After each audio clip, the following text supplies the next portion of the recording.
Bienvenidos a este nuevo Food for Thought, que a falta de tener nombre en español, pues seguimos llamándole Food for Thought. Aunque hoy vamos a modificar un pelín el formato, dada la gran afluencia, la gran convocatoria que ha generado nuestro ponente de hoy, Javier Fernández Laschetti. Javier Fernández Laschetti es una persona conocida desde diferentes ángulos por todo el mundo. Javier tiene tiene varias vidas y no sabemos si es un Javier o son varios Javier. Tiene una vida en el mundo de la empresa privada, una vida política de sobra conocida por todos y una vida académica, además de su vida familiar y demás. Un día nos contará cómo hace para multiplicarse y poder unir en un Javier todos los Javieres de los que le voy a hablar muy brevemente. Javier Fernández Laschetti es presidente de Cofares Diversificación, que es una filial de la farmacéutica, de la logística farmacéutica Cofares, y es consejero de Morinvest, la sociedad de inversión que lidera Alicia Koplovich. Como bien saben, ha dejado la política recientemente y antes, pues el motivo por el que creo que media España y parte de la otra media hablaban de Javier, unos mejor y otros peor, era por su labor como consejero de Economía y Hacienda de la Comunidad de Madrid, en el gobierno de Isabel Díaz Ayuso. Javier tiene una larga trayectoria política y creo que lo destacable, no merece la pena contarles todo de Javier. Además, yo creo que él, si empezamos a hablar de la época de la Consejería de Sanidad y las batas blancas y demás, le podemos agobiar de cara a la presentación que tiene que hacer. Pero creo que sí conviene al menos algunas pinceladas de su trayectoria política, porque es muy difícil encontrar en España y en cualquier lugar del mundo un político que haya sido coherente con sus ideas a lo largo de toda una trayectoria. Y Javier lo ha sido en todo momento. Además de seguir queriendo conocer mejor las ideas que él defendía, seguir explorándolas y al tiempo que las exploraba, las estudiaba, pues las trataba de defender de manera coherente en el mundo político. Tal fue así que recordarán que cuando quedó bloqueado temporalmente su proyecto para externalizar ciertos servicios de la sanidad pública, pues Javier lo que hizo es dimitir inmediatamente porque no podía llevar a cabo su programa liberalizador en la sanidad de Madrid. Y con tal suerte para mí y para el mundo académico, que eso permitió que durante 4 años fuese el vicerrector de la Universidad Francisco Marroquín, labor que desempeñó Javier de una forma, yo diría, de inmersión total. Javier estuvo 4 años en la Universidad Francisco Marroquín de vicerrector, como decía, donde estuvo llevando equipos, proyectos, pero además zambulléndose en las ideas, participando en todo tipo de discusiones académicas y tratando de indagar y profundizar en las razones, causas, teorías que están detrás de esa tradición, que es la tradición liberal, ¿no? Y bueno, anteriormente Javier también ha tenido una vida en el mundo de los think tanks, liderando FAES y, y en esa labor de FAES, a su vez, la dirección editorial de los programas que tenía FAES, que gracias a eso, pues en España hemos podido disfrutar de un buen número de libros que solo estaban en inglés, y gracias a ese empeño de traducir al español y de editar aquí libros de la tradición liberal, pues durante años hemos seguido disfrutando de ese trabajo que realizaste. Así que, como ven, como les decía, son varios Javier y que afortunadamente se reúnen todos en uno, y aquí lo tenemos y nos viene a presentar esta idea de crecer más, regular menos. Y que, bueno, pues supongo que tiene mucho que ver con esta experiencia, sobre todo con la parte política de su experiencia llevando a la práctica las ideas liberales. Así que, Javier, muchísimas gracias por estar con nosotros en la Universidad de las Hespérides. Bienvenido, sabes que es tu casa, y gracias por hacer tiempo para nosotros.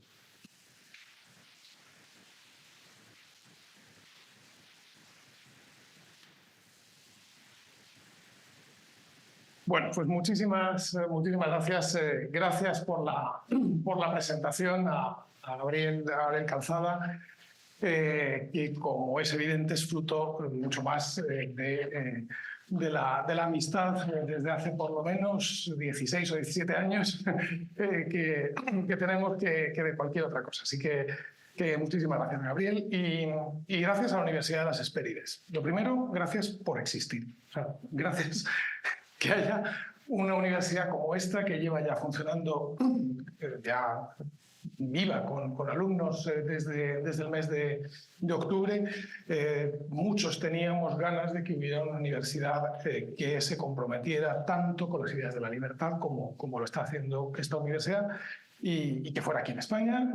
Y en ese sentido, todo el inmenso trabajo que Gabriel Calzada, que Gonzalo Meliano y la gente que trabaja con ellos, con alguna excepción que veo por allí, son gente que merece todo el reconocimiento y todo el agradecimiento por parte de quienes creemos que vale la pena que las personas, los estudiantes, puedan tener una formación del máximo nivel y al mismo tiempo que conozcan, que tengan la capacidad para decidir por sí mismos si les gustan o no les gustan las ideas de la libertad, y que se puedan formar todo su criterio, su propio criterio, pero con toda la visión de todo el panorama.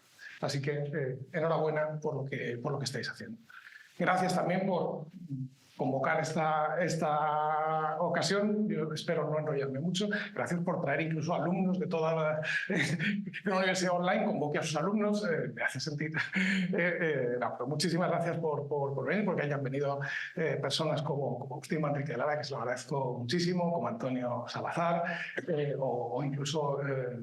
Eduardo Fernández, con el cual he disentido durante un tiempo, pero ahora ya mucho menos. Así que muchísimas gracias. Bueno, pues yo lo que quiero es contar un poco algo de la experiencia fundamentalmente de los años que he estado al frente de la Consejería de Economía de la Comunidad de Madrid, junto con Isabel Díaz Ayuso, pero que es una experiencia que bebe mucho y que le debe mucho a una de esas vidas anteriores mías, a las que ha hecho mención Gabriel, que es fundamentalmente la que pasé en la Universidad Francisco Marroquín, trabajando con Gabriel, y que efectivamente me sirvió, como él mismo ha dicho, para aprender mucho, y sobre todo para aprender mucho hasta qué punto el Estado, el poder público, en lugar de concentrarse a lo mínimo posible, a lo mínimo indispensable, a lo que son sus funciones, cuando se pone a hacer cosas, a do something, decía Milton Friedman, ese do something normalmente se termina traduciendo en un exceso de regulación que mata el crecimiento. O lo aminora. Y eso me parece muy importante. Por tanto, yo, como digo, voy a hacer una exposición que es de carácter general, que voy a intentar apoyarla en ejemplos o en experiencias de la Comunidad de Madrid, partiendo de un punto de partida que puede parecer innecesario por obvio, ¿no? Y es que crecer es bueno. Que crecer es moralmente bueno, no solamente económicamente, no solamente a efectos de la utilidad, de la vida. Esto, que hubiera sido innecesario decirlo durante milenios, resulta que en este momento sí es necesario decirlo. ¿Por qué? Porque hay gente, corrientes ideológicas, camino de ser corrientes políticas, camino de ser partidos políticos, que están defendiendo en todo el mundo que lo que hay que hacer es decrecer, degrowth, crecer menos, que es una manera elíptica de decir empobrecernos, ser más pobres. Porque cuando dicen vivir con menos, no es que si me compro en vez de 4 chaquetas me quede con 3, no, es de verdad vivir en mayor pobreza, lo cual es de una inmoralidad que no conoce límites.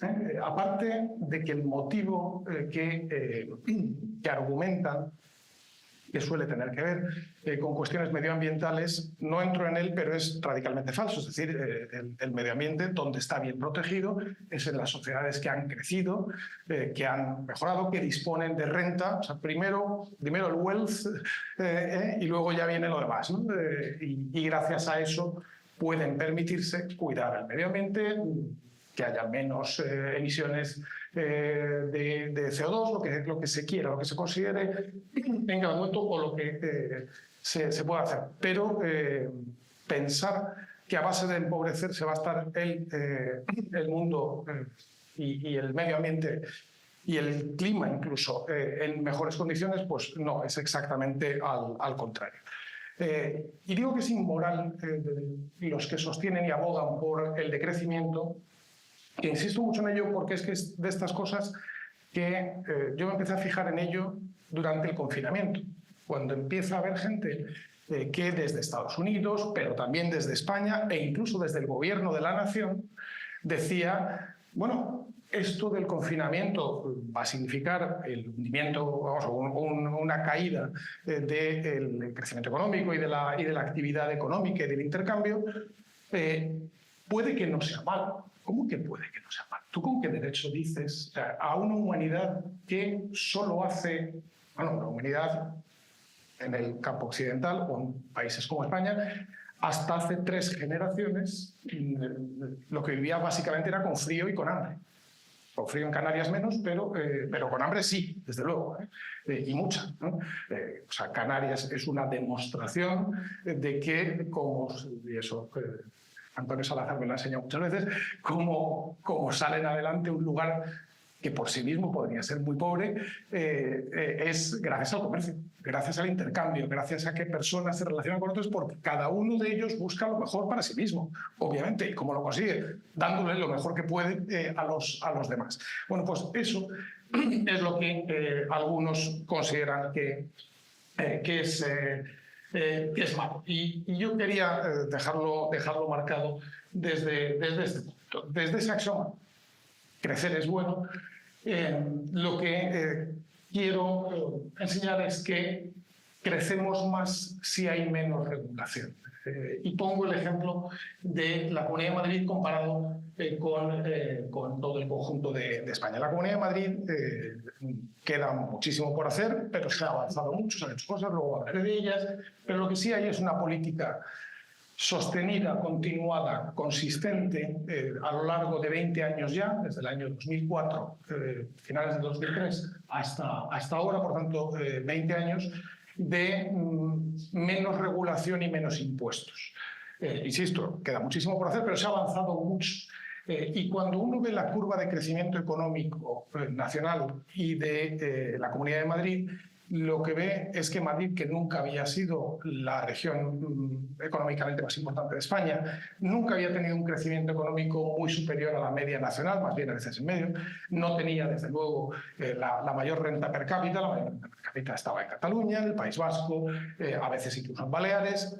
Ahora Madrid tiene una renta per cápita notablemente mayor, 10.000 euros por habitante al año, mayor que la media nacional, 35.000 euros por habitante al año, y un crecimiento económico que todos los años, desde el 2004 hasta el 2020, aquí está la estadística hasta el 2020, pero continuaría igual el 21 y 22, el crecimiento económico de Madrid, que es la columna amarilla, ha sido superior a la media nacional.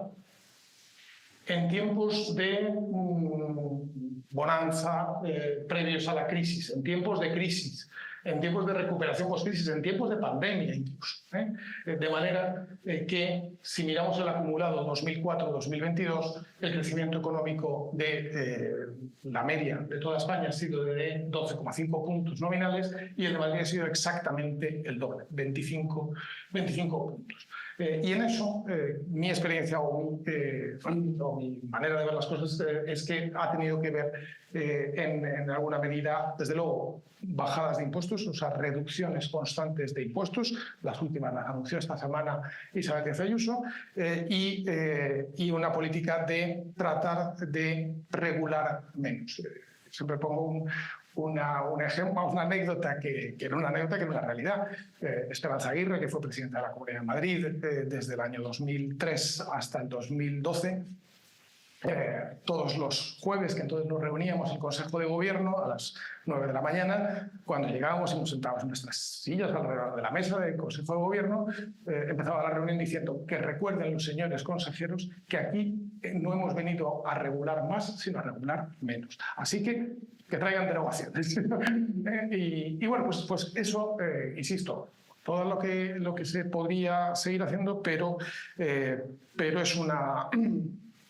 es una línea que vale la pena y que además yo creo que en este momento hay eso que las cosas que yo aprendí de Edu Fernández, hay ventana de Overton, o sea, hay un momento en el cual hablar de esto puede encontrar tracción y puede encontrar una ocasión de llevar a la realidad, oye, aquella parte del ideal que las circunstancias hagan posible, ¿no? Por usar una expresión de Cánovas. Cánovas decía que la política es el arte de hacer en cada momento aquella parte del ideal que las circunstancias hagan posible. Si mi ideal, y lo es una sociedad con mucha menos regulación, a ser posible con casi ninguna, pues tratar de dar los pasos que se puedan dar. Y en este momento lo hay, porque la gente lo entiende a la primera.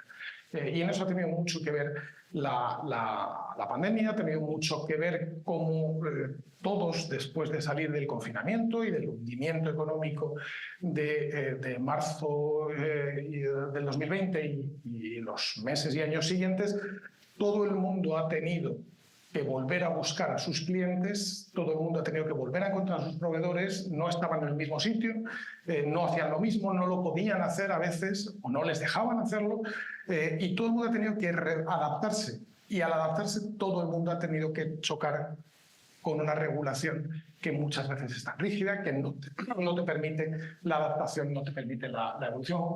Eso, junto con otras cosas, me parece que hace posible ahora dar avances importantes y, desde luego, en la Comunidad de Madrid lo hicimos y se sigue haciendo en esa dirección, pero también otras comunidades autónomas. Estamos, por no hablar de otro momento, en esta semana, página completa de Expansión explicando el paquete de desregulación que la Junta de Andalucía ha llevado a su Parlamento en esta semana, y 2 días después lo mismo en Baleares. Yo estoy seguro que también en Canarias están trabajando en esa dirección, porque me consta que es compartido en el gobierno y, desde luego, por parte del sector empresarial. Y yo creo que es bueno aprovechar el momento. ¿Por qué hablamos por qué hablo de hiperregulación? Y uso una imagen maravillosa de un vídeo que, si tienen la oportunidad, no dejen de verlo, porque sigue siendo tan...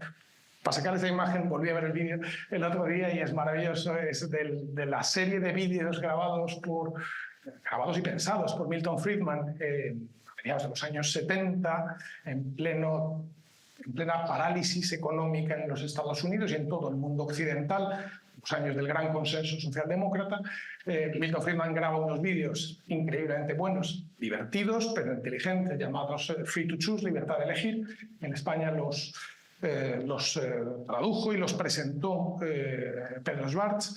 Y en esos vídeos, que están disponibles en YouTube, y quien quiera verlos en español los tiene disponibles en la web de la Universidad Francisco Marroquín, por cierto, en ellos uno de los fragmentos lo dedica a explicar estos temas de regulación. Entonces, como lo hace, Milton Friedman debía de ser un señor muy divertido, es explicando cómo el Federal Monitor, que es el equivalente al Boletín Oficial del Estado de los Estados Unidos de los años 30, entonces sacaba un librito así. Esto era todo un año, y lo ponía en el suelo. Al año siguiente ya fue así. Entonces era en una escalera, que era la escalera del Congreso de los Estados Unidos, iban acumulando hasta que ya llega al año 70 y tantos, que estaba hecho ya una montaña de libros, que no se le veía al pobre hablando en medio. Y es una manera muy expresiva de decir, es que todo eso es obligatorio cumplirlo, ¿no? Y además, la ignorancia de la ley no exime de su cumplimiento. Por lo tanto, aunque no lo sepas, lo vas a tener que cumplir. Me decían en estos meses más de una consultora, de las consultoras grandes y medianas, vamos, en España, y seguro que es igual en muchos otros países, que donde más estaba creciendo su negocio era en el compliance. Es decir, en que empresas les llegaban y les decían, consultora tal, yo te contrato para que me digas qué tengo que cumplir y me digas qué tengo que hacer para cumplir. Lo cual es bastante terrible, ¿no? Porque es añadir costes que muchas veces son innecesarios. Por decir unos datos, y tomo los datos del Foro Regulación Inteligente que dirige Diego Sánchez de la Cruz, en España, de 1976 a 2019, se aprobaron y se promulgaron 36.500 normas. Con normas me refiero a todo, porque todo es derecho vigente hasta que es regulado. Por tanto, algunas son leyes, muchas son reglamentos, muchísimas son órdenes ministeriales. Del 2010 al 2015, 2 millones de páginas del Boletín Oficial del Estado. En el nivel autonómico, cada año entre 200 y 300 nuevas leyes. También en el nivel autonómico, cada año 825.000 páginas de boletín oficial. En la Unión Europea, cada año 2.000 reglamentos, directivas o decisiones, todas ellas de obligado cumplimiento. El acervo comunitario, el llamado acervo comunitario, que es el conjunto de normas vigentes para toda la Unión Europea, es en este momento de más de 55.000 normas. Con lo cual, la cosa no es ninguna broma. Y eso tiene impacto en el crecimiento. Hay unos trabajos muy bien hechos por parte de un grupo de investigadores y de profesores en George Mason University, que es Mercatus Center, que llevan años trabajando, investigando el impacto que eso tiene en el crecimiento del PIB. Ellos lo hablan de los Estados Unidos, pero puede valer perfectamente para cualquier otro país. Ellos dicen que un incremento de un 10% en la regulación significa un incremento de un 2,5% en la tasa de pobreza. Que la regulación hace perder a los Estados Unidos un punto completo de crecimiento del PIB cada año. Lo cual, lo mismo no, o sea, peor se podría aplicar aquí en España, donde la tendencia de la hiperregulación es mucho más. Mora, en el Banco de España, ha hecho algunas investigaciones también y publicadas que hablan de un menos 0,7% de creación de empleo anual como consecuencia del exceso regulatorio de la innecesaria proliferación de regulación. Que, insisto, con regulación me refiero hasta la que dice a qué altura tienen que estar los soportes de los balcones en la zona protegida de la ciudad de Las Palmas, hasta leyes sobre una materia u otra, ¿no? Por eso, lo que hay que hacer es, creo yo, desde el punto de vista político, aprovechar el momento. Y esto yo lo aprendí, lo entendí mucho mejor, primero viéndolo y luego hablándolo con José María Aznar, con quien tuve la inmensa fortuna de trabajar durante muchos años, ¿no? José María Aznar llega a la presidencia del gobierno de España en mayo de 1996, después de 14 años de gobierno del Partido Socialista. Llega en minoría y en las primeras 4 semanas, 5 semanas, lanza una serie sucesiva de paquetes muy profundos de reforma económica de España. De reforma es eso que el mundo, y este es el mundo del día 8 de junio de 1996, llama el gobierno da un giro liberal para que el sector privado relance la economía. Pocas veces un titular periodístico ha dado mejor con la verdadera causa de la riqueza de las naciones, que es exactamente esto. Es decir, ahí fue privatizaciones, la apertura de las privatizaciones. Hasta ese momento en España Iberia era una compañía pública, la eléctrica, Endesa también, Telefónica. Al mismo tiempo que se privatizaba, se liberalizaban los sectores, pero se liberalizaban luego cosas pequeñas, o aparentemente pequeñas. La colegiación, hasta ese momento tú no te podías colegiar en otra provincia distinta que no fuera la que vivías, ¿no? Y si un abogado quería ejercer en otra provincia, tenía que colegiarse en otra provincia. Todo ese tipo de cuestiones que hacían muy difícil ahí fue un paquete importante de liberalización urbanística que luego, desgraciadamente, el Tribunal Constitucional no dejó avanzar. Pero no me detengo tanto en analizar ese paquete, aunque recomiendo mucho a esta universidad que investiga, y va a investigar muy bien, porque hay quien se ocupa de ello, que investigue a fondo, porque esto está sin investigar. O sea, los efectos de las liberalizaciones del año 96 están sin investigar y sin publicar en España, cosa que es muy asombrosa. A lo que voy es a que ¿qué hizo Aznar? Aprovechar el momento, ¿no? Lo volvió a hacer 4 años después, en 2000 fue reelegido, esta vez ya con mayoría absoluta, ya no sustituía a un gobierno de otro partido, y volvió a hacer, nada más empezar, en este caso era en junio del 2000, un paquete de medidas muy profundas de liberalización. Junto con otras cosas, ahí fue, por ejemplo, la ley de déficit cero, que establecía que no podía haber déficit. Desgraciadamente, 4 años después, eso fue derogado. Y un día le pregunté a Aznar, oye, presidente, ¿y por qué? Porque, o sea, entiendo por qué lo hiciste en el 96, acababas de llegar, sustituías un gobierno sino contrario, España estaba en una crisis económica muy profunda, ¿por qué lo haces en el 2000?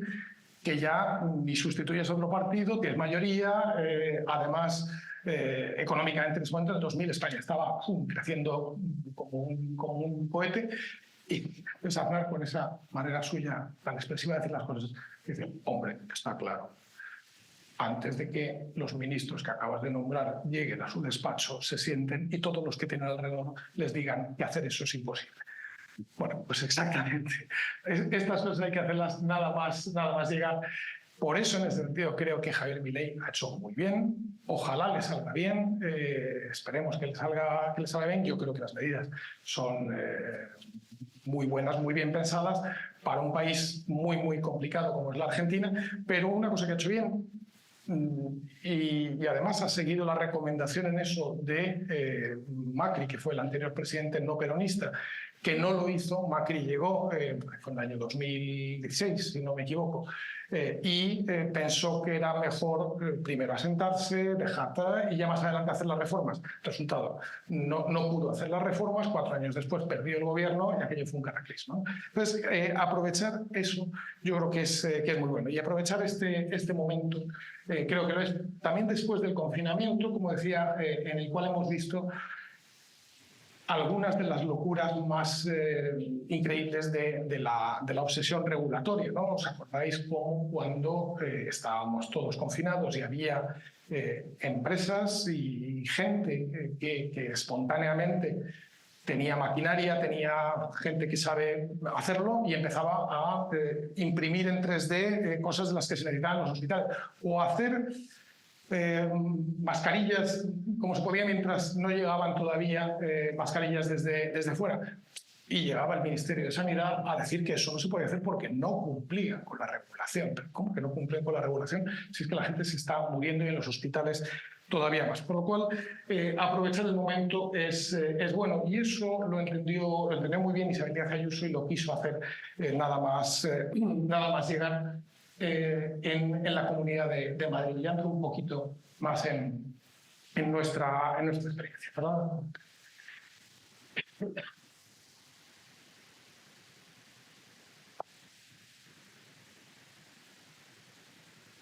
Entonces, lo que hicimos en la Comunidad de Madrid, y se continúa, lo primero fue hablar de ello, porque creo que es algo que es importante.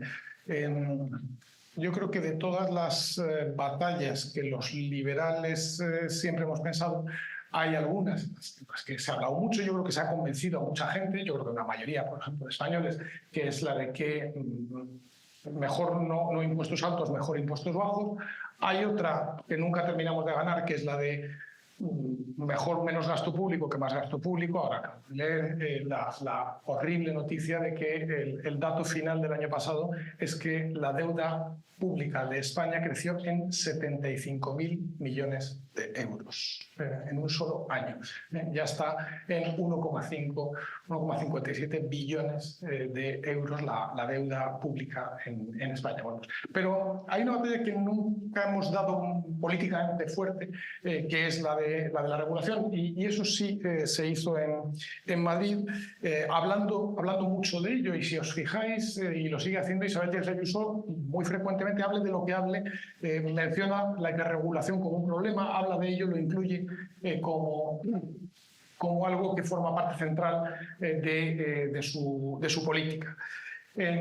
Segundo, apoyarnos en el precedente. La Comunidad de Madrid tenía en ese sentido la ventaja de que lleva 20 años haciendo esa política, con algún elemento muy visible y muy reconocible, que probablemente el que más es la libertad de horarios comerciales. En Madrid, desde el año 2012, hay completa libertad de horarios comerciales. Nadie le dice a nadie a qué hora tiene que abrir ni que cerrar su comercio. Cada uno lo abre o lo cierra si le da la gana. Resultado, un domingo hay muchos comercios abiertos y hay muchos comercios que no abren porque sencillamente no les compensa o no les apetece, y otros, en cambio, sí lo quieren hacer. Le comentaba ayer a Gonzalo y a Gabriel que yo las 2 veces que había estado en Vegueta antes de esta había sido siempre en domingo. Y que para mí Vegueta era un sitio precioso en el que no había un alma por la calle, ¿no? Y de repente descubro, si cuando le dejan a la gente abrir, hay un montón de gente y hay cosas que alguien que pasa por aquí quiere comprar y otro que lo quiere vender, pues déjales que lo hagan. ¿Qué daño hacen a nadie comprando o vendiendo un domingo por la mañana, ¿no? Bueno, pues esa liberalización de horarios comerciales fue algo muy importante. También, como siempre, las cosas, si quieres que funcionen como argumento, hay que reforzarlas como argumento. Por eso, en el año 2022, cuando se cumplían 10 años de la liberalización de horarios comerciales en Madrid, hicimos una publicación para ver cómo estaba la cosa, en la que se veía perfectamente que todos los argumentos que se habían usado 10 años antes, los que estaban en contra de la liberalización de horarios comerciales, resulta que habían sido falsos. Primer argumento, ¿se destruirán comercios? Bueno, pues no. El número de comercios era la comunidad en la que menos había bajado. ¿En cuál era la que más había bajado el número de comercios? En el País Vasco, que es la comunidad más restrictiva en horarios comerciales de toda España. El número de empleos comerciales había aumentado, el salario medio de los empleados del sector comercio había crecido como en ninguna otra comunidad autónoma, pero siempre quedaba un argumento final, que era el de, es que si las tiendas pueden abrir los domingos, se va a vaciar el centro porque solo va a ir la gente a los centros comerciales de la periferia. Pero espera, entonces, ¿por qué Carrefour abre tiendas en el centro de las ciudades? ¿Por qué Alcampo abre tiendas en el centro de las ciudades? ¿Por qué Lidl, que empezó en las periferias, está ahora en el centro de las ciudades? Porque no tienes ni idea regulador de qué es lo que va a hacer la gente. Pero el que vende sí. Y si ve que hay gente que vive en el centro de la ciudad y no le apetece irse un domingo a comprar, pues ¿qué hace? Le pone una tienda allí, claro, porque es lo que quiere vender. Y el otro que quiere comprar, pues déjales tranquilos y déjales que puedan avanzar, ¿no? Entonces, apoyados en esta experiencia y algunas más, pusimos en marcha algunos proyectos concretos que han funcionado bien. El primero, o el más importante probablemente, fue esta línea abierta contra la hiperregulación, que sigue funcionando en este momento. El otro día que estuve hablando con mis amigos que continúan en la Comunidad de Madrid, me contaban que estaban preparando los datos para, en marzo, que se cumplirán 3 años, contar 3 años de la línea abierta contra la hiperregulación. ¿Qué es la línea abierta contra la hiperregulación? Bueno, pues algo que sencillamente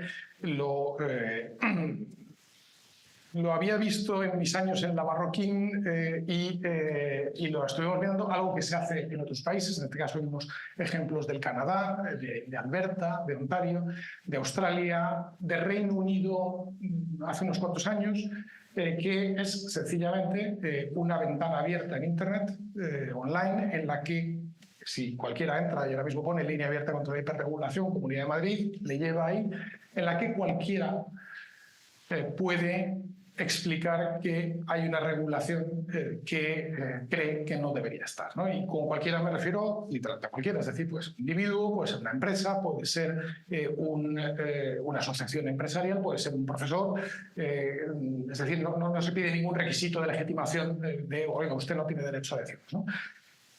Y nos puede decir, hay esta regulación que me genera costes innecesarios o que me está obligando a hacer las cosas de una determinada manera o que se ha convertido en una barrera a la competencia, porque muchas veces, luego lo explicaré, la regulación termina siendo una barrera para que no entren nuevos operadores a un mercado, o bien es una regulación que no me permite innovar, que no me permite hacer las cosas distintas. Entonces, lo que hace es que lo expone en esa ventana online de la línea abierta, y a lo que nos comprometíamos, y nos hemos comprometido, ha sido a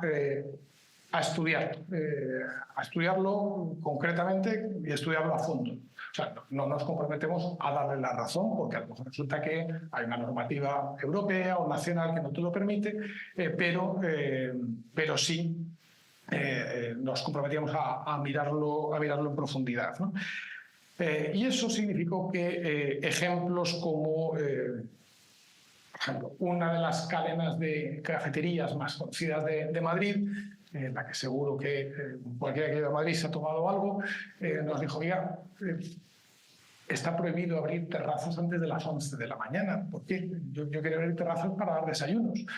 Entonces, claro, como funciona la línea abierta contra la hiperregulación es no funcionar como suele funcionar la administración. Lo típico de la administración es que recibe por cualquier canal una comunicación así de un ciudadano y decir, o no contestar, o decir, es que tiene que ser así, punto. Ni lo miro, ¿no?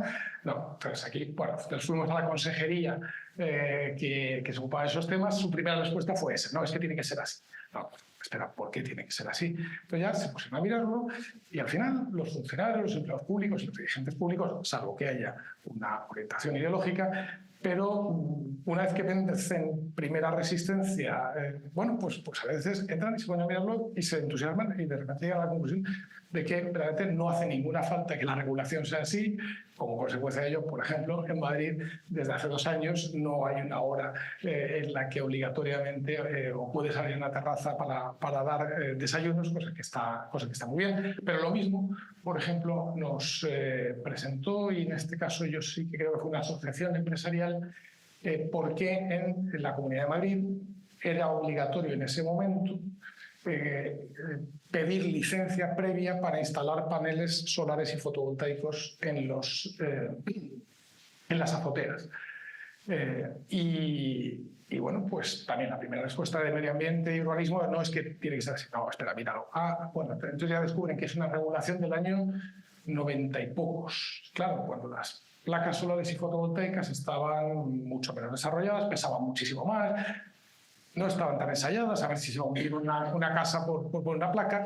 Bueno, pues llegaron a la conclusión, resultado desde hace año y medio, en Madrid puedes poner placas solares fotovoltaicas en cualquier edificio, simplemente comunicando los efectos de registro.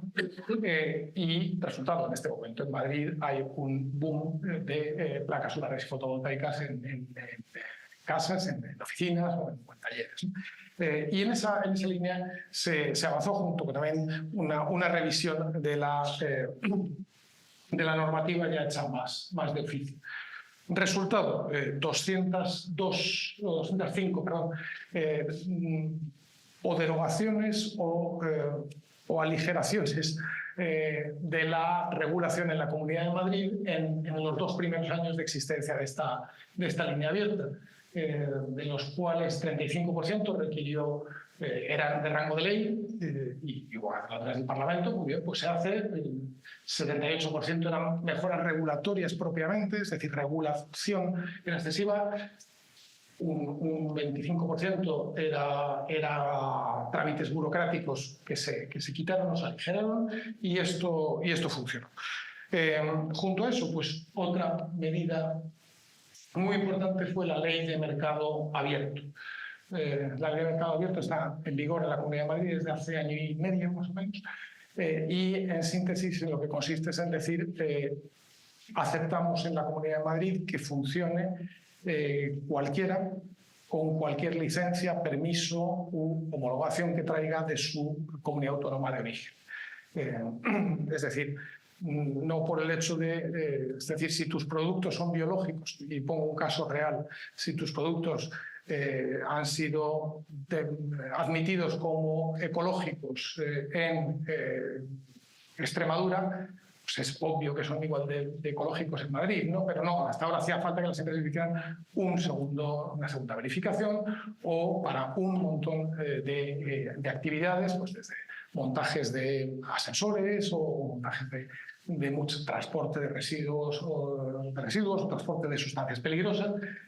Al final, lo que es esta ley de mercado abierto es la idea de la ley de mercado único en toda España, que se hizo en el año 2012, pero que el Tribunal Constitucional dijo que no lo podían hacer el Estado, que fue quien lo hizo en aquel momento, sino que tenía que ser cada comunidad autónoma la que lo hiciera. Bueno, resultado, pues desde mediados del año 2022 está funcionando. Cualquier profesional, empresa que opera en cualquier lugar de España puede instalarse también en Madrid sin necesidad de tener sede física ni nada parecido, y operar con las mismas licencias o permisos que traiga de su región de origen, si es que son necesarias para su operación. ¿Eso qué significa? Hay una expresión que yo le oí muchas veces a gente que trabajaba en multinacionales o que trabajaba en el campo de la inversión exterior, y contaban siempre lo que les cuesta explicar a empresas globales que en España no es que tengas que cumplir una regulación muy profusa y muy aparatosa, sino que tienes que cumplir 17 regulaciones muy profusas y muy aparatosas. Y entonces, bueno, pues nosotros decimos, oye, pues en el ámbito que nosotros podemos, por lo menos el de la Comunidad de Madrid, que quede reducido a lo mínimo.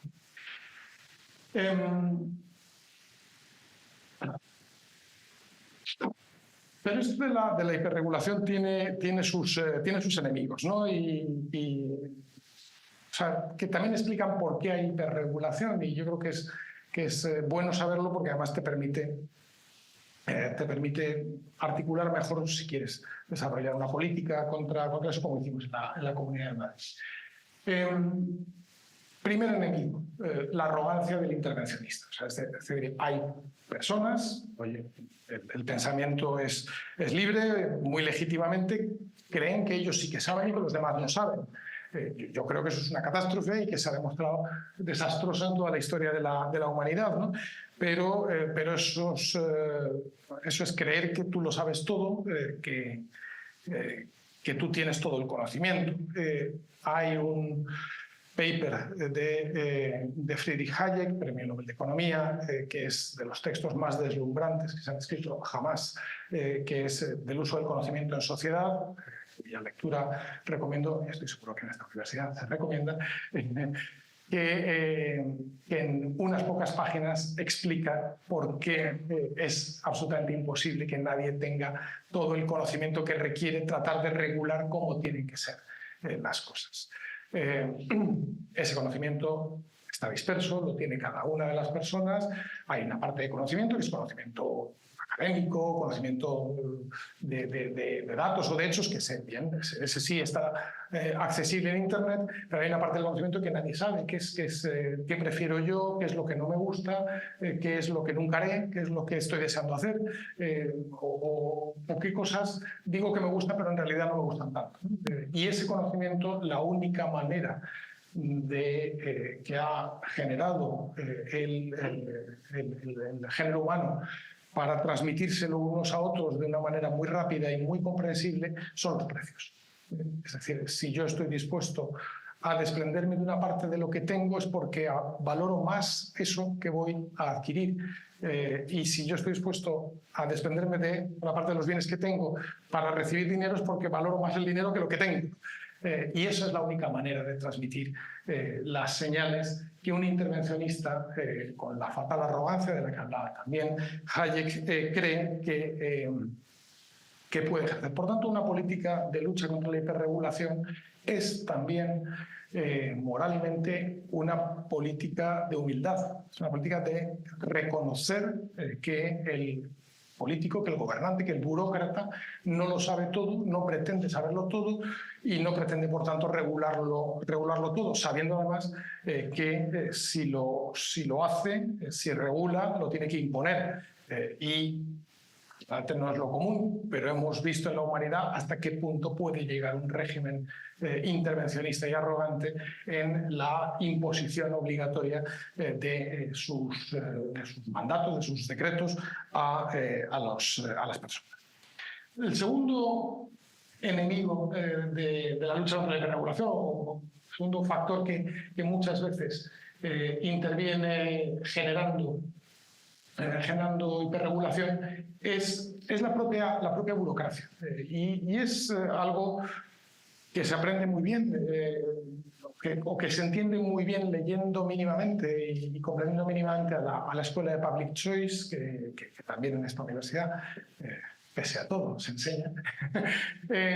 Y se enseña muy bien. Y es que simplemente pues hay una persona que tiene una responsabilidad, le encomienda una responsabilidad en la administración pública y ya está, y pretende hacer bien las cosas. Entonces, para hacer bien las cosas, hace cosas de manera tal que probablemente sin pretenderlo termina poniendo por delante yo tengo que hacer algo pero este algo sirve para algo, es necesario o no es necesario. Milton Friedman en un discurso maravilloso que también se encuentra muy fácil en internet, explicaba, era un discurso en el que le entregaban un premio a él, y él explicaba que lo que más daño había hecho en los últimos años a la humanidad, hablaba de los años 70, era cuando los políticos todos los días tienen la sensación de que hay que hacer algo, el do something, ¿no? Cosa que es literalmente cierta, y yo he trabajado en ello 20 y tantos años. Es decir, todo lo que te rodea te hace pensar que si sale algo hoy en la portada del periódico, yo tengo que hacer algo. Y además, si no lo haces, hay siempre alguien de tu equipo, de prensa, de tu gabinete, o tus propios compañeros, o a veces tu jefe, no era el caso de mi jefe, que te decía, no, tú tienes que hacer algo, ¿no? Bueno, no, es que lo que hay que hacer no es que yo le ponga precio a todas las casas de España, porque es que no sé cuánto valen. A lo mejor lo que hay que hacer es dejar que la gente construya más casas, y de esa manera habrá más oferta, si hay más oferta habrá más donde elegir, y seguro que habrá más gente que encuentre piso para comprarlo o para alquilarlo al precio que puede permitirse. Algo que no es anécdota, pero no una, sino varias veces en mi vida he tenido una conversación de este tenor con amigos eurodiputados. Y amigos eurodiputados, gente inteligente, no particularmente intervencionista. Algunos incluso medio liberales, ¿no? Que te decían, les preguntas, ¿qué tal el Parlamento Europeo? Bien. Pero el primer año es muy complicado hasta que te enteras de todo, pero ya que llevo 2 años, ya bien, ¿por qué he encontrado un tema del que no se estaba ocupando nadie? Y entonces, como me he empezado a ocupar yo, y ese tema puede ser a lo mejor la práctica del deporte en las escuelas infantiles. Tú me dirás qué tiene que hacer la Unión Europea al respecto. Entonces ya me he ocupado yo, y muy bien, porque he generado una ponencia en el Parlamento, de ahí ha salido un libro blanco, estamos a punto de crear un observatorio, y ya no hacía falta que me dijera que lo siguiente iba a ser una directiva. ¿Y todo por qué? Porque el pobre hombre o pobre mujer había caído ahí en el Parlamento Europeo, nadie le había dicho, ocúpate de la libertad de tránsito, del libre comercio, y creía que tenía que hacer algo. Bueno, pues esa burocracia queriendo producir es muchas veces generadora de hiperregulación. Pero luego hay un tercer elemento que está muchas veces muy presente, es el menos explícito de todos, que es el mercantilismo. Es decir, muchas veces hay empresas que lo que están queriendo es protegerse de la competencia. Y entonces, con el argumento tan impropiamente utilizado muchas veces es que hay que garantizar la calidad, como si la gente no supiera elegir por sí misma, como si la gente no pudiera valorar por sí misma, como hay que garantizar la calidad, hay que poner unos estándares que están a este nivel, que por supuesto son imposibles para uno que empieza, pero para mí, que ya llevo 20 años haciéndolo, es lo que hago todos los días, ¿no? Y eso es una barrera muy, muy, muy peligrosa. Desde luego se sigue viendo en la Unión Europea, se ve en los Estados Unidos, muchísimo en Latinoamérica, muchísimo en África, y yo lo que me temo es que se vea más. A mí me alarma ver cómo ya no es solamente la tradicional izquierda anti-libre comercio, sino una parte importante de la derecha, encabezada por Trump, la que ha generado en el mundo la idea de que menos comercio, menos intercambio, esta idea de que tiene que haber soberanía alimentaria. ¿Pero cómo que tiene que haber soberanía alimentaria? Es que yo quiero comer cosas que no se producen aquí y quiero comprarlas más baratas, entonces déjeme que yo las compre al precio que yo quiera y todas estas ideas de soberanía alimentaria, soberanía industrial, soberanía energética son al final la imposición obligatoria de costes que a muchas personas no se pueden permitir o que algunas personas no se quieren permitir, que solo benefician a los que están de esa manera protegidos frente a competidores. Voy terminando ya, que hay alguien que me está a punto de tirar un zapato. Finalmente, la hiperregulación es por definición enemiga de la innovación. Es decir, si la normativa, la ordenanza municipal o el reglamento del cabildo te dice cómo tienes que hacer cada una de las cosas, si tú de repente has encontrado una manera, has visto cómo lo están haciendo en Nueva Zelanda o en Francia, y lo quieres hacer y no te dejan, entonces para innovar tienes que pedir permiso. Y a mí esa idea de que para innovar haya que pedir permiso me parece que es horrible, porque si hubiera sido así a lo largo de la historia de la humanidad no estaríamos como estamos en este momento, que es como mejor que como nunca ha estado la humanidad y desde luego este país, y por tanto no avanzaríamos y no mejoraríamos. Por tanto, también desde el punto de vista de todos los que están preocupados e interesados, y con razón, en favorecer la innovación, en favorecer las mejoras que de cualquier tipo personas con el uso de la tecnología o no van introduciendo, que sepan que la innovación, que la hiperregulación es un enemigo que se van a encontrar. Ejemplo de estos últimos meses. El orgullo y la alegría con la cual el gobierno español hablaba de que había logrado que la Unión Europea fuera la primera en regular inteligencia artificial. O sea, aún antes de que esté en realidad funcionando a un cierto ritmo, aún antes de saber qué tecnología, ¿qué vas a saber cómo se tiene que usar la inteligencia artificial? Es que no tienes ni la menor idea. Y lo único que va a pasar, y de hecho ya está pasando, es que hay iniciativas empresariales y de investigación relacionadas con la inteligencia artificial que están empezando a elegir: prefiero hacerlo en Israel, prefiero hacerlo en América, prefiero hacerlo en Asia, porque en la Unión Europea a ver si me van a meter en un lío por la nueva regulación patrocinada por Nadia Calviño de acero imposible de contener, de llegar a ser el presidente del Banco Europeo de Inversiones, ¿no? Última cuestión, por reenlazar con lo que hemos hecho en la Comunidad de Madrid. Por supuesto que hay muchas cosas que se pueden seguir haciendo y nuevos pasos que se pueden dar en luchar contra la hiperregulación y uno de ellos, el principal, lo anunció Isabel Díaz Ayuso en su programa de investidura, en su programa electoral, y lo ha reiterado, que es introducir algo que en España no se hace, pero sí en bastantes estados de los Estados Unidos y en bastantes länder alemanes, que son que las normas regulatorias tengan fecha de caducidad. Oye, todo tiene fecha de caducidad, ¿no? Bueno, pues también, ¿no? Es decir, ¿qué significa esto?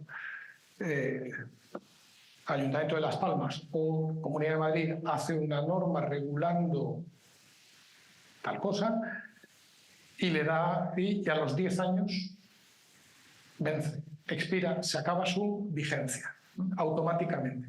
De tal manera que eso obligue al regulador, obligue al poder público a, cuando van a llegar los 10 años, revisar si eso tiene sentido, a lo mejor ya no tiene sentido, si se han cambiado tanto las cosas que hoy hay que dejarlo reducido a 4 líneas, ¿verdad? O que han ido las cosas por otro camino y a lo mejor creen necesario cambiar la regulación, que yo creo que seguramente más bien será lo contrario. Pero que haya ese automatismo, o sea, que no... Por ejemplo, me encontraba en la Comunidad de Madrid un día, me reuní con las asociaciones empresariales de talleres. Y yo les quería hablar era justo los días después del confinamiento, yo les quería hablar de otras cosas relacionadas con el COVID, y ellos me hablaban nada más que del decreto del 84. Y yo, que no lo sabía, les dije, ¿qué es eso del decreto del 84? Y dice, no, es que nosotros nos regulamos por un decreto del año 1984.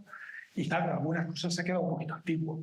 ¿Cómo se va a quedar antiguo un decreto sobre cómo tiene que funcionar un taller de reparaciones desde el año 84 hasta ahora? Si es que de los coches no quedan nada más que las ruedas en común, vamos. Pues, por tanto, esa idea de normas regulatorias con fecha de caducidad, lo que en la terminología norteamericana se llama sunset clause, que entre en vigor, empieza a funcionar en al menos una región en España, pues yo creo que sería muy buena idea. Seguro que lo sería también en otras muchas. ¿Qué más se puede hacer? Ayudar a crear el clima, por eso que haya personas que escriban, que hablen, que investiguen, que en sus lecciones o en sus trabajo académico hablen de esto. Me parece muy importante hablar de hiperregulación. Como digo, también cuando se ve que cuando se hacen estudios comparados las cosas funcionan mucho mejor. Yo creo que en España en políticas públicas falta una constante comparación con otros países. Aquí todo el mundo, y os lo digo, alguien que ha estado en una comunidad autónoma muchos años, cree que cuando se va a hacer una norma sobre algo, lo que hay que comparar es qué hacen las otras 16 comunidades autónomas. ¿Vale? Si está bien tú que mires que se hace en Canarias y que se hace en Andalucía, a lo mejor te dan una idea o te quitan una idea, ¿no? Pero, hombre, si miras cómo lo hacen en Alemania, si miras cómo lo hacen en Francia, Reino Unido, a lo mejor descubres que sin esa regulación o haciéndolo de una manera distinta, las cosas funcionan mejor. Como digo, me da alegría ver cómo estos pasos que la Comunidad de Madrid empezó a dar hace 20 años, ahora, por ejemplo, en comunidades como Andalucía, como Valencia o como Baleares, esta misma semana se están haciendo. Y bueno, pues esto es lo que yo quería compartir con vosotros. Ahí dejo en mi presentación, que queda a disposición de la universidad para hacer con ella lo que quiera. Queda mi correo electrónico porque alguien quiere decirme algo y solamente animar a dar la batalla por el crecimiento. O sea, esto es una manera de respetar la libertad, de respetar la propiedad, pero también de favorecer que haya crecimiento, que yo creo que va a ser la batalla de verdad de los próximos años. Muchísimas gracias. Muy bien. Aunque sé que las preguntas y los comentarios se interponen entre los que estamos aquí en la sede y la comida, creo que merece la pena tener un rato para aquellas preguntas que puedan tener, tanto los que están aquí en la sede como los que están en casa. Los que están en casa les pediría que levanten la mano electrónica y les damos paso para que puedan hacer su pregunta si es que tienen alguna. Sí, gracias Javier por la ponencia. teníamos una duda en relación hasta qué mínimo o abogaría usted por reducir las regulaciones. Si existe algún mínimo viable o algún tipo de mínimo necesario para mantener el mercado. Gracias. No creo que haya ningún mínimo. Es decir, yo creo que esa es una cuestión que depende de lo que estés hablando, ¿no? Pero, o sea, yo para mí el mínimo es cero. Hay muchas cosas que pueden funcionar perfectamente bien sin regulación. Yo voy a contar una cosa que algunos de los aquí presentes recordarán. Otros ni siquiera, ya tienen sus años, no lo recordarán. O sea, cuando yo era pequeño, entrabas en una panadería y había una hoja pegada que decía cuánto costaba y cuántos gramos tenía que tener cada barra de pan. ¿No? Y tenía que tener 25 gramos, 40, 200 gramos, cosa que venía de los fraudes en el precio del pan y en el peso del pan, típicos del final del siglo XIX, principios del siglo XX, en los cuales, por distintas razones, fueron relativamente comunes. Bueno, pues, ahí se creó una regulación que decía, por eso en España, o sea, esto de entrar a una panadería y que haya 900 clases de pan distintas es una novedad. De esto que te estoy hablando sí hace 50 años, pero había barras y punto.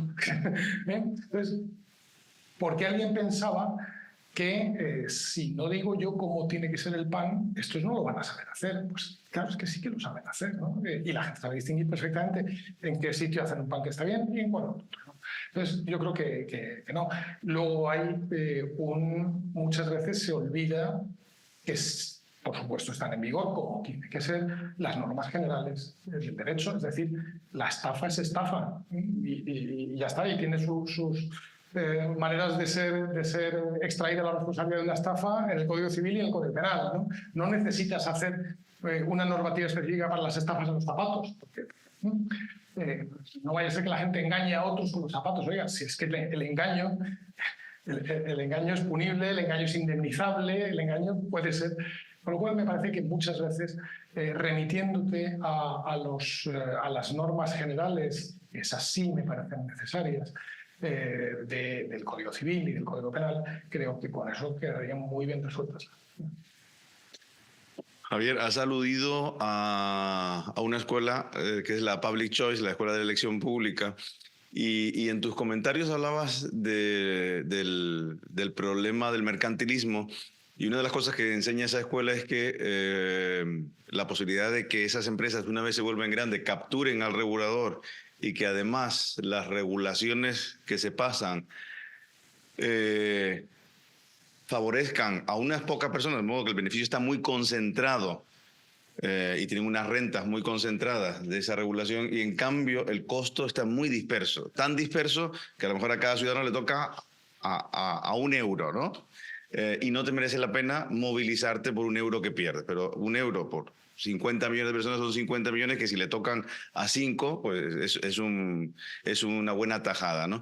De todo lo que has contado, ese tipo de situaciones es la que me queda menos claro. ¿Cómo se lucha en la práctica contra ese tipo de situaciones que parecen, bueno, que en la historia uno ve un Cobden que lo logró, pero que no parecen tan fácil de hacer, ¿no? Bueno, se lucha al final con principios, es decir,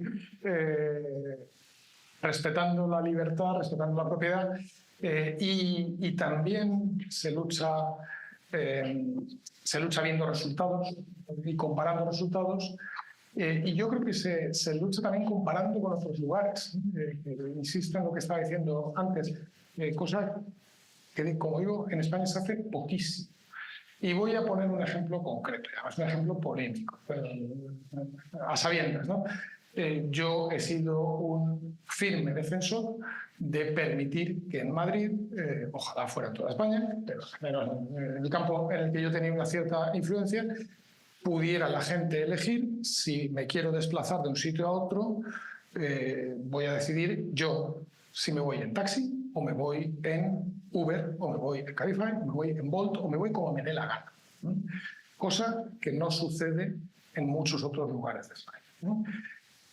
Obviamente, ahí topábamos con exactamente el caso que tú, Gabriel, estabas diciendo, es decir, intereses muy concentrados, yo creo que muy equivocados, además, muy perjudiciales para sus propios representados, los taxistas, ¿no? O sea, los taxistas no les beneficia lo que hacen los que dicen que hablan en nombre de los taxistas, como lo prueba el hecho de que cada vez hay más taxistas en plataformas de VTC, pero hablan en su nombre y trataban de proteger un mercado que hasta hacía unos años había estado en exclusiva, monopólico, sin licencias, ¿no? Bueno, oye, pues eso es cuestión de aguantar, de saber cuándo puedes dar esa batalla y si la puedes darla hasta ganarla, ¿no? Hubo un momento, eso fue un poquito antes de que llegara Isabel Díaz Ayuso a la presidencia de la Comunidad de Madrid, fue en enero del año 19, en el que las asociaciones de taxistas que quieren erradicar los Uber, Cabify, etcétera, los VTCs, creen que por el procedimiento de una huelga total del sector del taxi y paralizar toda la ciudad con taxis lo van a lograr. Y afortunadamente, no te diré que fue fácil, porque no fue fácil, pero afortunadamente se mantuvo la posición de la Comunidad de Madrid y todavía están lamentando quienes dieron esa batalla haberla dado, porque hay gente que no ha vuelto a montar nunca en un taxi, sencillamente. Entonces, es cuestión de dar esa batalla, que insisto, en los casos en los que se da ese mercantilismo, esa protección, muchas veces forma parte también de una visión muy arcaica, y los supuestamente protegidos no les va a ir mejor, sino que les va a ir peor. Hola, Javier. Muchísimas gracias. Ha sido un placer escucharte. Yo tengo dos pequeñas preguntas. Perdonen que aproveche. La primera es conceptual. Lo que late debajo de la hiperregulación es una desconfianza hacia el ser humano y hacia el empresario, y por lo tanto tenemos que estar tutelados. Esa es la primera pregunta, casi filosófica, pero creo que eres una autoridad para contestarla. Y la segunda pregunta es, no nos hemos planteado nunca empezar a pedirle responsabilidades a los reguladores. ¿A qué me refiero? Si coges la circunvalación de Las Palmas, es un ejemplo. Hay un radar, porque pone que hay que ir a 80, y no va a 80 nadie. Y cuando llega el radar, todo el mundo frena. Y sin embargo, el radar lleva allí, y el cartel de 80 lleva allí años y años y años. Y yo digo, ¿y el que hace una norma que nadie cumple? Que nadie cumple. O sea, que si yo me pongo contigo, te demuestro que el 90% de los que pasan por allí van a más de 90 y que todos frenan para pasar. Es decir, norma absurda, funcionario o legislador que vive una realidad paralela. Oye, no quiero que haya accidentes. Si pongo que vayan a 10 por hora, no va a haber ningún muerto. Ya cumplí con mi deber. Da igual que esto no tenga sentido. Entonces, ¿alguna vez nos vamos a plantear pedir responsabilidades a quien regula mal? Pues sería algo muy, muy pertinente y muy bueno. Porque lo que sí que está claro es la responsabilidad es en el caso contrario, ¿no? Y seguro, doy por bueno, no conozco ese tramo de carretera o de autopista en Gran Canaria, doy por bueno lo que tú dices, y sigo con el ejemplo. Seguro que al responsable de todos los escalones de nivel de decisión, que tienen que ver con que haya una señal que ponga 80 cuando no hace falta, según tú dices, seguro que en un momento, si se les pasa por la cabeza esto, deberíamos quitarlo algún día, dicen, pero a ver si va a haber un accidente y me van a echar a mí la culpa, ¿no?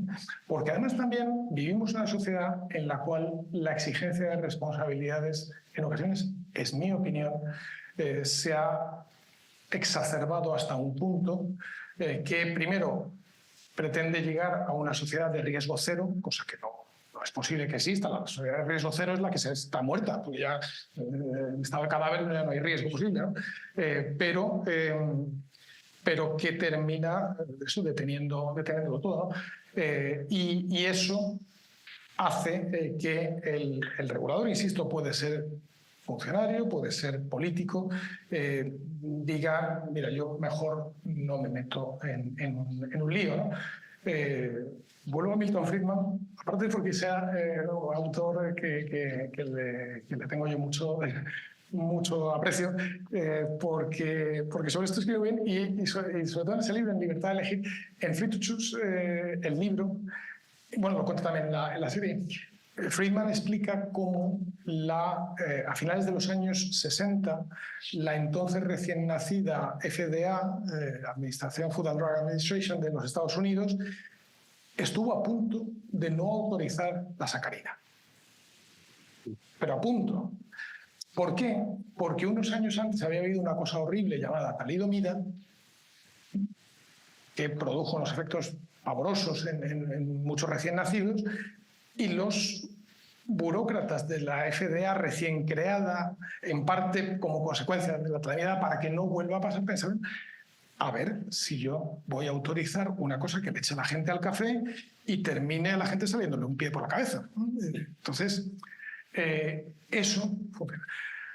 Te voy a poner otro ejemplo, y perdón por extenderme, pero es donde yo más dramáticamente he visto la pugna entre la actitud correcta y la incorrecta sobre eso, que fue exactamente en el COVID, en Madrid. O sea, la decisión de Isabel Díaz Ayuso de no volver a confinar y de dejar abierto Madrid funcionando, mientras la mayor parte de España, casi todo el resto de Europa, Francia estuvo confinada todo el año 20 y todo el año 21, hasta mediados del año 21 estuvo más de 8 meses confinada. ¿Por qué? Yo digo, o sea, en septiembre del año 2020 empieza la segunda ola de COVID, ahí ya las decisiones las tomaban las comunidades autónomas, ya no era felizmente el gobierno de la nación, en donde empieza a crecer el número de contagios, todavía sin vacuna, es en la Comunidad de Madrid. Luego se extiende al resto de España, pero es en la Comunidad de Madrid. Y empieza a haber una presión, yo la recuerdo perfectamente, últimos días de septiembre, primeros días de octubre, en la que toda la presión sobre Ayuso es brutal para que vuelva a encerrarnos a todos los madrileños. Presión brutal del gobierno de la nación, presión bastante fuerte de la mayor parte de los medios de comunicación, presión increíble del socio de gobierno que teníamos entonces, llamado Ciudadanos, cuyo vicepresidente hizo una entrevista a página completa, a portada del País, diciendo aquí se están tomando decisiones que van a costar vidas. Y yo digo, oye, Aguado, a mí esas cosas se las ha oído decir a los adversarios, no al que se sienta a mi lado, ¿no? Y Ayuso en ese momento decidió que no lo iba a hacer, y en un momento dado dijo una frase que a mí se me ha quedado grabada, que es que yo no tengo derecho a condenar a la ruina a miles de negocios y a miles de familias para yo librarme de problemas. Porque al final, detrás de esas decisiones de confinamiento, sobre todo a partir de la segunda ola, no hablo tanto de la primera, pero sí de la segunda ola, lo que había era políticos y funcionarios de salud pública que lo que decían era, mira, que encerremos a todo el mundo, pase lo que pase, que esto va a tener consecuencias económicas, que va a haber gente que se va a morir de otras cosas o que va a haber un hundimiento económico, da igual, no vaya a ser que me echen a mí la culpa de que se mueran de COVID, ¿no? Entonces, ya lo enlazo con lo primero que has dicho. Sí, desde luego creo que hay, o sea, hay una, en el fondo siempre late, vamos, en el fondo siempre está el argumento de yo sí que sé lo que a la gente le conviene y ellos no lo saben, ¿no? Puede ser una idea convertida en ideología y eso es una de las piedras fundamentales del socialismo, la creencia de que el poder público sabe mejor que la gente lo que le conviene. O puede ser el argumento que termina utilizando alguien que en realidad lo que está queriendo es protegerse de la competencia o quitarse de problemas. Yo sí que sé y ellos no. Yo tengo el micro. Bueno, Javier, muchas gracias. Como siempre, aprendiendo mucho, ¿eh? Son ejercicios de mucho aprendizaje las conferencias de Javier. Mi pregunta, que sé, me consta que eres entusiasta del Public Choice, es en relación a la burocracia, ¿no? Decías, la burocracia, muchas veces la burocracia que bueno, que tiene unas características, resistente al cambio, tal, pero a lo mejor puede ser objeto de captura, ¿no? Tú señalabas, bueno, la primera vez es resistencia al cambio, pero a lo mejor razonando, la burocracia incluso entiende que la regulación es negativa. ¿Es muy evidente la captura de la burocracia por determinadas corrientes ideológicas o no? ¿O todavía hay cierta capacidad para analizar de forma pues, técnica el sinsentido de mucha regulación? Sí, vamos a ver, yo creo que esa captura, hay una parte de captura ideológica, y hay otra parte de captura que a veces, o sea, yo desde luego no he visto directamente de captura de intereses, ¿no? O sea, de alguien que obviamente está defendiendo algo, beneficiando. Lo que sí que hay es la captura derivada del temor a lo que van a decir de mí. Y lo que van a decir de mí, eso ya se dice en los medios, en las redes sociales, o me van a llenar de tweets esto diciendo... o a veces hay lobbies que pretenden torcer la voluntad del poder público dentro de sus atribuciones con una finalidad absolutamente de captura por sometimiento. Que le pongo el nombre. Uno, Ecologistas en Acción. Ecologistas en Acción en Madrid, supongo que más o menos en toda España, sistemáticamente a cualquier funcionario público de cualquier nivel, o sea, puede ser no un director general ni un subdirector, sino el técnico responsable, no sé qué, que firma un informe que autoriza la reforma de esta casa, lo que hace es directamente le interpone una querella criminal. Querella criminal que tiene como objetivo, me imagino que no tanto llevar a la cárcel a ese funcionario, sino que los demás y él tomen nota. Y a partir de ahora, yo prefiero no firmar esto. ¿No? Yo es que antes de firmarlo, o sea, muchas veces muchos expedientes de temas relacionados con... Es decir, con medio ambiente, vagamente con el medio ambiente, porque explicarás que puede tener que ver una reforma de un edificio en el centro de una ciudad con el medio ambiente, no avanza por el pavor que lógicamente tienen muchos empleados públicos a que es que me van a llevar a los tribunales y hay un señor que me va a acusar y como me condenen, es que esto tiene pena privativa de libertad. Entonces, ahí hay un caso evidente de captura por el procedimiento de atemorizar, de atentar. Bueno, más. A ver qué animan los estudiantes, hombre, que es un privilegio disfrutar de esta conversación. Bueno, lo primero, Javier, agradecerle su tiempo y sus conocimientos por haberlo compartido con nosotros. Y lo segundo era hacer una pregunta más de opinión que técnica, pero creo que tiene mucho valor. Dado su experiencia en política, era conocer un poco qué piensa sobre el paradigma liberal en España a futuro, digamos, aplicado de manera real en política. Si bien sé que hay gente que aquí piensa que igual las políticas de Aznar de hace 20 años se quedan muy cortas de lo que ellos desearían en cuanto a deregulación, se refiere, por ejemplo, ¿cómo de posible sería, imaginemos del 1 al 10, que de aquí a una década surgiera un partido, igual incluso el PP, volviera a tener una figura a nivel de presidente del gobierno que aplicara unas medidas económicas al menos tan liberales como las que, ¿no? Como mínimo, tan liberales como las que aplicó Aznar? ¿Hay alguna posibilidad real? ¿Usted cree que eso puede suceder o es muy difícil?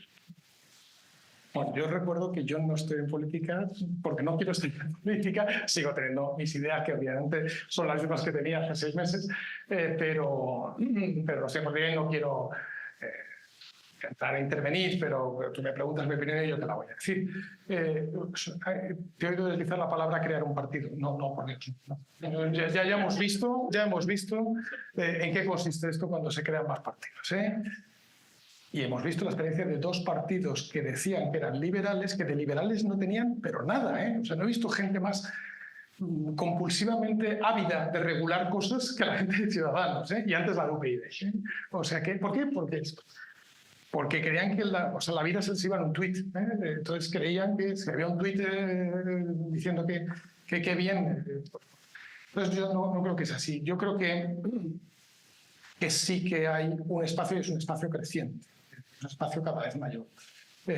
Y además hay ejemplos anteriores y ejemplos presentes que animan a que se vaya en esa dirección. Eso fundamentalmente en el Partido Popular, que es el partido en que yo sigo siendo afiliado de base. Solo constato un hecho: cada vez que se ha hecho una política liberal en serio, lo siguiente que ha pasado en las siguientes elecciones ha sido ganar por mayoría absoluta de largo, ¿no?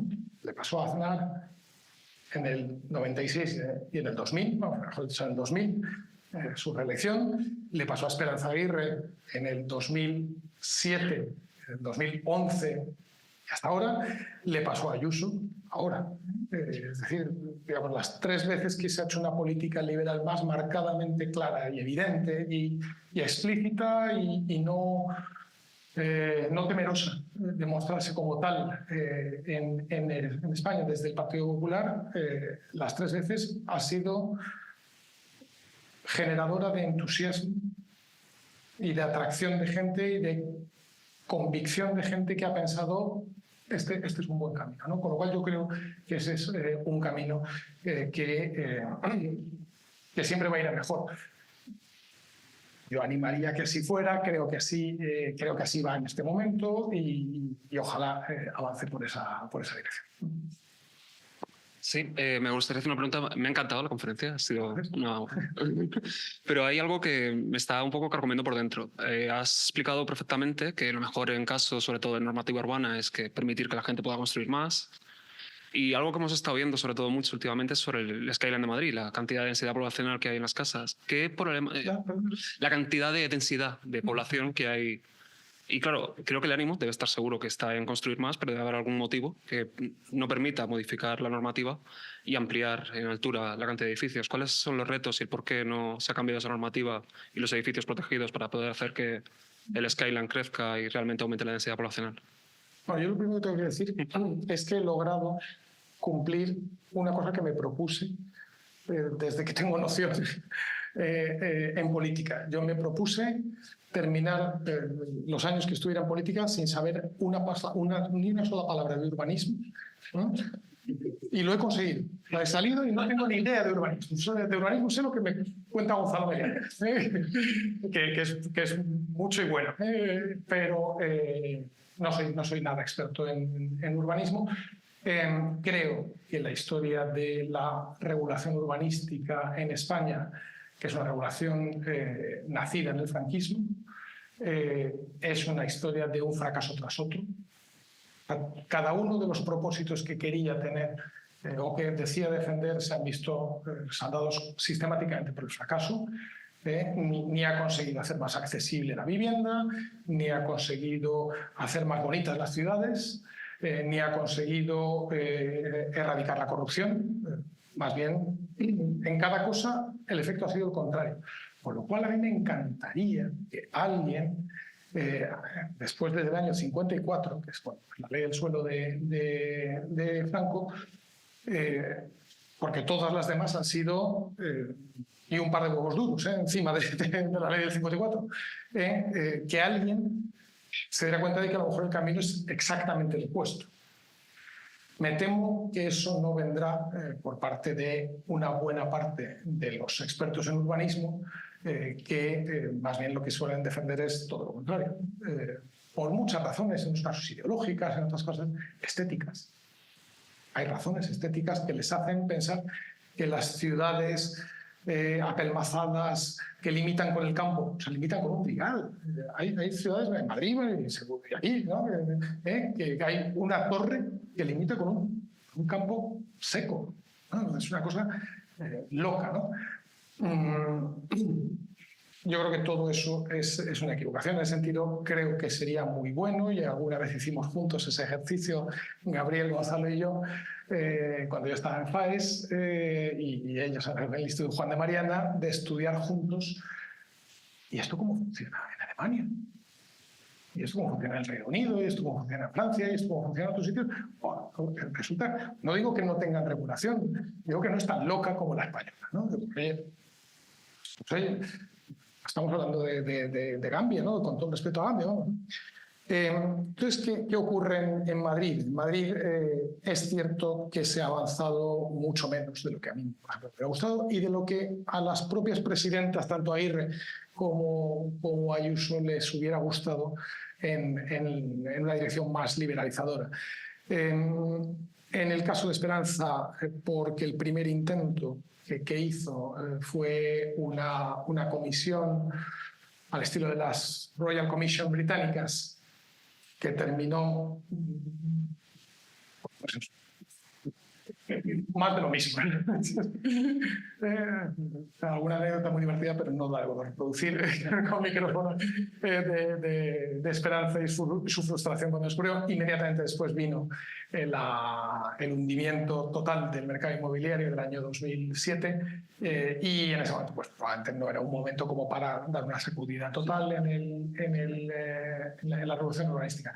Ayuso ha dado dos pasos muy importantes en Madrid. Uno fue sustituir en una buena parte de procedimientos la licencia previa por declaración responsable. Eso, por ejemplo, en el caso de muchas reformas de edificios, ha tenido un efecto dinamizador inmediato, ¿no? O suprimir esa cosa tan arcaica que sigue existiendo en casi toda España, llamada licencia de primera ocupación, que consiste básicamente en que durante un año u 8 meses el que ha construido no puede realizar el pago por lo que ha construido y el que ha comprado no puede realizar aquello que ha pagado por comprar y tiene que seguir pagando un alquiler en otro sitio, una cosa delirante, para que llegue un funcionario y diga, claramente, tal y como ya dijimos, aquí se puede vivir. Pues claro, se puede vivir, hombre. ¿Cómo nos va a poder, no? Eso fue un paso muy importante que lo hizo Ayuso en Madrid en el año... Fue de las medidas de salida de dinamización de salida de confinamiento, o sea, fue el verano del 20. Junto a eso se han dado también pasos importantes en una ley que se aprobó